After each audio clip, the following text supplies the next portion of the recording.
Halo, perkenalkan nama saya Sarul Septian dengan NIM 29027441116.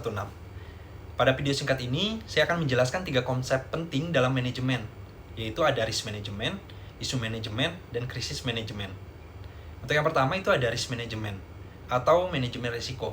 Ini adalah proses mengenali, menganalisis, dan mengendalikan risiko yang bisa mengganggu tujuan organisasi.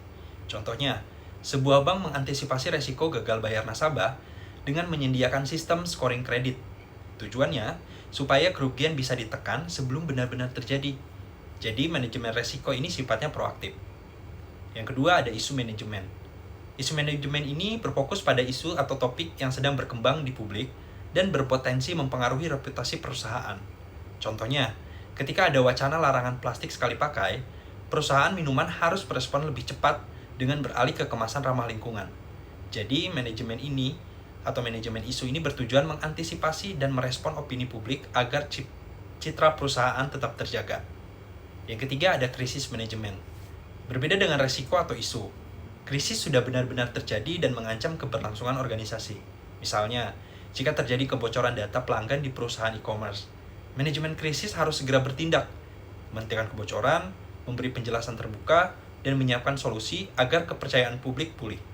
Intinya, ini tentang respon cepat dan strategi pemulihan. Nah, pada kesempatan kali ini, saya akan tambahkan contoh nyata krisis besar dari perusahaan PT Bank Negara Indonesia. Salah satu contoh krisis yang berhasil ditangani oleh PT Bank Negara Indonesia, ini terjadi selama pandemi COVID-19. Sebagai respon, BNI mengambil langkah strategis untuk memperkuat fundamental dan menghadapi resiko ekonomi yang tinggi. Langkah-langkah tersebut ini mencakup, yang pertama, penguatan permodalan. Capital Adequacy Ratio atau CAR naik dari 16,8% pada Desember 2020 menjadi 21,9% pada September 2023. Hal ini menunjukkan kesiapan modal untuk menghadapi gejolak ekonomi. Yang kedua ada perbaikan kualitas kredit dan manajemen risiko. Non-performing loan atau NPL turun dari 4,3% ke 2,3%. Sementara pencadangan kerugian terhadap NPL melonjak dari 182% ke 324%. Memperlihatkan kesiapan menghadapi potensi gagal bayar.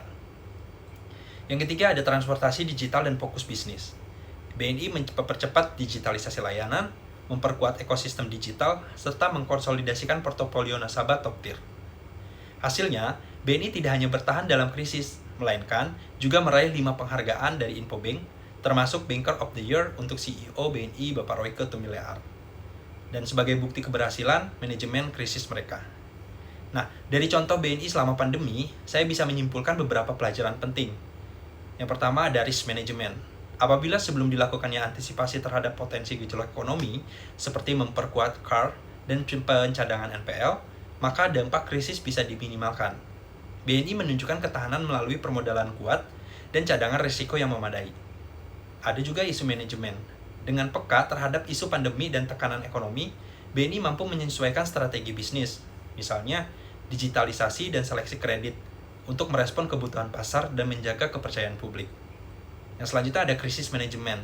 Saat krisis benar-benar berlangsung, langkah cepat dan terarah seperti memperkuat modal, memperbaiki kualitas kredit, dan digital transformasi berperan besar dalam memastikan kelangsungan operasional dan reputasi BNI. Jadi singkatnya, risk management ini mencegah potensi kerugian, isu manajemen mengelola isu publik sebelum jadi masalah besar, dan krisis manajemen ini menanggapi masalah besar yang sudah terjadi. Nah, ketiganya ini saling keterkaitan dan tidak bisa dilepaskan dari krisis manajemen. Terima kasih.